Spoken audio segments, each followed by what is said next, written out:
বাস থেকে নেমে আমরা কি করলাম সেটা আজ আমি তোমাদেরকে এই ভিডিওতে বলবো।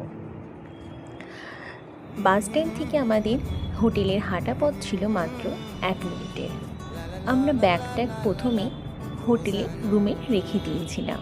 তারপর আমি আর দীপ বেরিয়েছিলাম একটু কাইকে নিয়ে। তো সেখানে দেখলাম যে আর একটা গোল্ডেন রিট্রিভার সেখানে ছিল। তো সেখানে ওরা দুজন কিছুক্ষণ খেলা করলো। তারপর কাইকে খাইয়ে দাইয়ে আমরা লিফটে উঠে চলে গেলাম ছাদে। আর ওখানেই ছিল আমাদের আসল মজা, কারণ ওপরে যে ছিল সুইমিং পুল। তো আমাদের খুব ইচ্ছে ছিল কাইকে নিয়ে সুইমিং পুলে নামার, বাট হোটেলের ম্যানেজাররা সেটা অ্যালাউ করে না। তো যাই হোক, সেখানে আমরা কিছুক্ষণ ঘোরাঘুরি করলাম। দীপ কাইকে নিয়ে একটু সাইডে একটু রিকোয়েস্ট করে একটু ঘুরছিল।